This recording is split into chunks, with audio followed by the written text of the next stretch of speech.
Olá galera, bom, desculpa a demora desse vídeo, já está alguns dias já em atraso. Era para ser uma outra ordem com outras pessoas, mas infelizmente a gente teve alguns problemas aí não diria nem técnicos, né? São problemas às vezes, de horários com as pessoas e de outras demandas que cada um tinha que cumprir. Então eu vou estar fazendo esse vídeo, meu áudio e minha imagem não é tão bom quanto foi do nosso amigo Charlie, mas o conteúdo que eu tenho a passar para vocês espero que seja de um bom proveito. Bom, meu nome é Diego Din, eu faço parte da Rejuma, aliás acompanho as interações desses elos da Rejuma desde 2006 e também faço parte do coletivo jovem. E na verdade são dois movimentos que têm uma relação um com o outro. O coletivo jovem basicamente ele trabalha muito com funções metodológicas. Já a Rejuma ela tem uma visão mais de fortalecimento, ampliação e troca de experiências dentro das temáticas de políticas públicas de juventude e meio ambiente. E com base nessas experiências, ela busca promover ações nos seus elos, né? E a gente tem, como uma rede, são várias transições, várias coisas acontecem, várias pessoas passam e saem, mas é um organismo, digamos assim, um organismo social, e que ele sempre está em atividade, às vezes mais, às vezes menos. A busca do nosso curso é basicamente, curso não, né? Processo formativo é mais para a gente trazer novas pessoas para que esteja acompanhando com a gente e a gente amplie esses debates, essas discussões e as nossas ações. Bom, eu vou fazer uma série de alguns vídeos para vocês falando sobre a temática das redes, a articulação em redes e teoria das redes. Basicamente é isso. Então hoje, principalmente, eu vou falar mais sobre uma base assim mesmo, né? Os princípios mesmos do que é a ciência das redes. Redes sociais é uma ciência mesmo, no sentido hard mesmo da palavra. Ela tem tido vários acompanhamentos dentro de academias e também tem muitos estudos informais. Eu mesmo, na verdade, eu sou educador ambiental e educador musical, mas eu faço minhas pesquisas informais sobre redes sociais e articulação em redes. Bom, como eu disse, redes é uma ciência e ela teve três ramos que, quando eles se juntaram, acabaram se conectando em algum momento, eles deram início ao que a gente conhece hoje como a ciência das redes. Ela tem pouco mais de 20 anos, 22 anos, para ser mais preciso, os estudos que a gente tem sobre redes mesmo. E o primeiro assim, âmbito de estudos que tem essa relação das conexões redes como estruturas que se desenvolvem. Redes como estruturas que se desenvolvem é mais uma função da biologia, que ela estuda mesmo, né, o que conectava as coisas, desde as células a tudo que tem vida e como isso interage com o ambiente. Isso mostrou que tem uma relação muito forte as coisas e que tudo é interdependente. E aí que a gente começa a ter esse conceito de ecossistema. Isso surge em 61 com Rachel Carson, com o livro Primavera Silenciosa. Quando pós Segunda Guerra Mundial, muitos do que foi tentado usar como arma química não tinha mais utilização, acabou-se a guerra e não tinha onde essas empresas colocar essas experimentações. E foi aplicado na agricultura com os agrotóxicos, que na verdade são venenos e tinham uma estrutura de guerra. Tanto assim quanto os tratores, que têm uma função mais parecida com os tanques. Então ela traz nesse livro um pouco como esses agrotóxicos, esses venenos, eles atrapalham a vida existente no planeta. E ela começa a mostrar isso a partir de que há um ecossistema vigente. E que esse ecossistema ele sofre quando você mata as conexões dele. Como ele é um ciclo e uma coisa depende da outra, qualquer interseção ali você pode mudar toda uma trajetória. Então ela foi a primeira pessoa assim, que trouxe esse conceito de ecossistemas. Aí a gente vai ter, além dessa redes como estruturas que se desenvolve, análise das redes sociais, que esse já é um aspecto mais específico da matemática. com um cara chamado Euler. Ele queria saber quantas vezes a gente poderia passar, isso na cidade dele, quantas vezes a gente poderia passar pelo mesmo espaço, aliás, eram 7 pontos que tinham na cidade, para você percorrer toda a cidade, como você podia fazer sem passar pela mesma ponte. E ele viu que não havia possibilidade. E aí ele vê que há bases matemáticas e estudos de probabilidades que mostram como coisas estão conectadas umas com as outras e como em algum momento elas vão se juntar, estar próximas. Eu vou falar disso mais à frente nos outros vídeos, tá? E um terceiro espaço, então, seria análise análise das redes sociais, redes como estruturas que se desenvolvem. E um terceiro é redes sociais como estruturas dinâmicas e complexas, que já é um aspecto mais social mesmo, digamos que no campo da sociologia, ainda que para muitos sociólogos esse campo ainda não é bem explorado, mas seria basicamente isso. Então são estudos mais voltados para o campo social. Aí a gente vai ter o próprio Edgar Morin, Manuel Castells e também o Nicolas Christakis, são alguns dos que eu vou estar dizendo hoje aqui para vocês. Então, quando esses 3 âmbitos eles começam a ver que uma coisa ou outra tem relação, eles começam a surgir uma estrutura mesmo, uma base científica do que seria isso. Então, isso assim, só para a gente ter uma noção do que seria mesmo uma base de redes. Aí a gente tem tipo assim, um aspecto que é interessante para a gente definir o que vem a ser uma rede.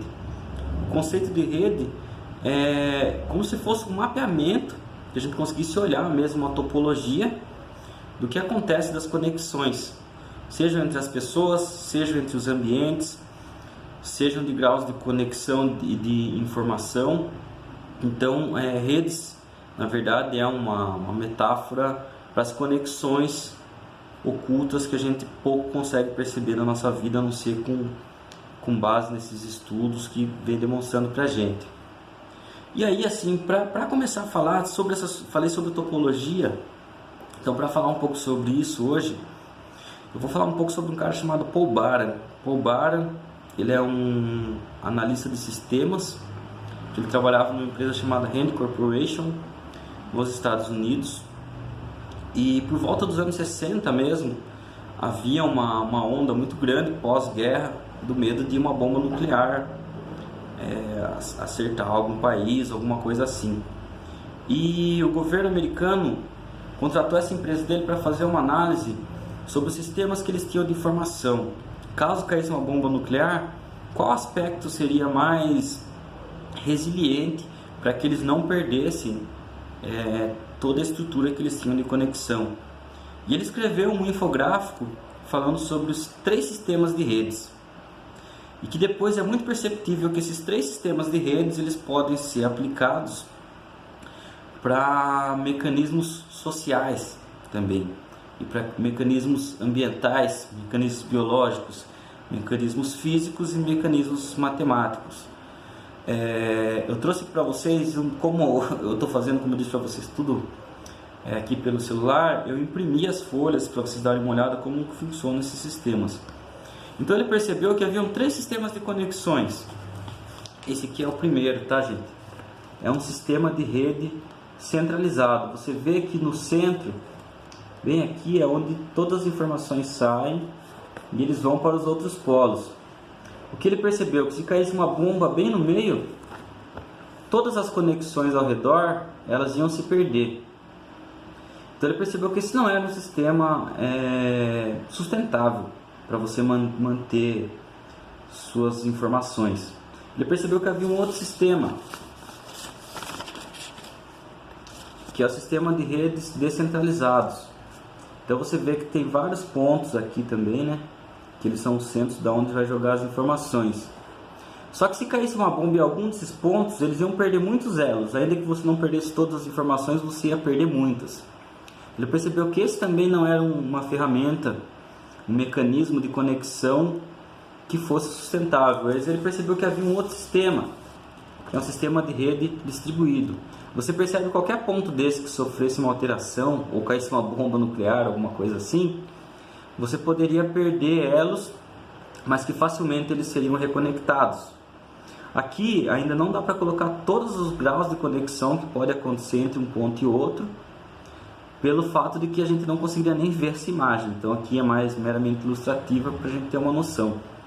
Então ele percebeu que esse é um sistema mais sustentável que a gente tem, e que com base nesse sistema é o que acontece toda a vida e todos os outros graus que a gente tem de conexão do surgimento da vida mesmo, e dos animais, as funções que eles têm, dos vegetais, como eles conseguem se manter, se conectar. E então ele percebeu isso e mandou para eles, e com base nesse sistema de redes distribuídas é o que a gente tem hoje como internet. Ele, ainda que não tenha buscado ter um reconhecimento por isso, ele realmente não teve, ele que trouxe a base da teoria para o funcionamento que a gente tem na internet, que início foram eles que construíram a ARPANET, que depois se tornou a internet.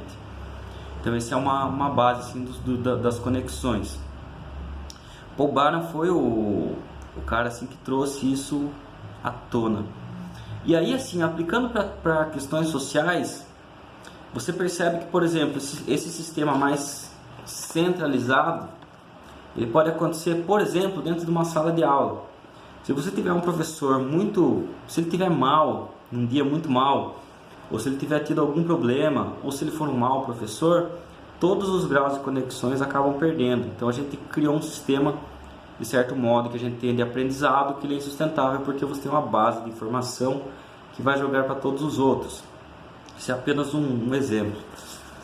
As redes descentralizadas, o que a gente tem como redes descentralizadas, ou melhor, multicentralizadas, que são vários centros. A gente tem as ONGs, as igrejas, os partidos políticos e boa parte dos movimentos, que a gente vai ter vários graus de hierarquia, né? Vai ter o chefão, os chefinhos, coordenadores, tesoureiros e blá blá. O que acontece nesse sistema, que a gente ainda tem como base social, e é algo que a gente ainda está fazendo uma transição. No momento ainda político do país, a gente regrediu muito em aspectos de inovação e de estudos, experimentos sobre esse tema.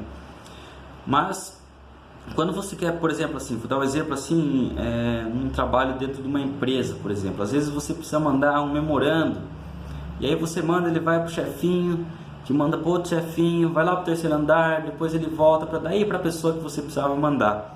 Então aqui você constrói vários intermediários, e que eles fazem com que uma boa parte dos aspectos que gerariam uma rapidez, maior agilidade e um grau de conexão entre todos os polos, você perde muito. Então você gera muita escassez de ideias de produtividade.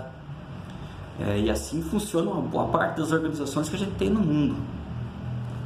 Os sistemas de redes mais distribuídos, o que a gente tem, por exemplo, de função prática? Como eu disse, a vida, 3,9 bilhões de anos, quando a vida surge, ela surge nesse aspecto. Nossas células, todas as nossas funções vitais, elas trabalham assim. Por exemplo, quando você queima a mão, você consegue tirar a mão muito rápido da onde você queimou, porque realmente você funciona em rede distribuída. Aquela célula que recebeu aquela queimadura, ou as células, elas vão mandar essa informação para o seu cérebro muito rápido. Se ela tivesse um chefe, que ela tivesse que mandar a informação para ele, para daí ele passar para outro, para daí passar para outro, para daí chegar no cérebro, você teria torrado sua mão. Então esse é apenas um sistema que a gente para exemplificar isso aqui, como isso pode funcionar de forma prática. E quando a gente fala que a Rejuma ela atua de modo em rede, a gente fala que ela atua de modo em rede distribuída. Então ela não tem uma hierarquia. Você não vai precisar pedir exatamente uma autorização para fazer alguma coisa, nem você vai precisar passar por sistemas hierárquicos para interagir, ajudar a inovar, criar novas ações. Claro, cada pessoa pensa de forma diferente, a gente tem várias, vai e volta às vezes nas conversas, mas geralmente o espaço é mais distribuído. Então, assim, isso é o que eu queria trazer para vocês, primeiramente, sobre a questão do que seria uma rede distribuída, uma rede centralizada e uma rede descentralizada. Mas eu vou falar para vocês alguns termos que é interessantes. A gente tem mania de falar, quando a gente usa uma plataforma interativa, chamar ela de rede social. Isso é um erro, porque na verdade a rede social são as conexões que a gente tem entre as pessoas. Essas plataformas que a gente usa são mídias sociais. São mídias no sentido de que a gente troca informações, que a gente emite informações, e sociais porque elas têm uma outra interação diferente de uma mídia broadcasting, que é de um para muitos, né? Então as mídias sociais, elas trazem uma outra forma de você ter uma visão, por isso que elas se confundem muito com a rede. Ela é uma ferramenta da rede, mas ela não é a rede, ela é uma mídia social. Outra coisa interessante é quando a gente fala na questão da palavra social. A gente tem muita impressão que social é o conjunto de pessoas, mas não. Social é o que está entre as pessoas. A minha conversa com uma outra pessoa, entre eu e a pessoa, aquela interação que há, aquele elo, é o que a gente pode determinar como social, que é ele que produz um campo cultural, um campo artístico, um campo de conhecimento. Então, social não são o conjunto de pessoas, mas o que está entre elas. Então é interessante a gente saber que a gente fala de uma rede social, é uma rede das conexões, e social são as interações que são geradas a partir dessa rede. E uma outra coisa, um outro conceito interessante que eu ia falar para vocês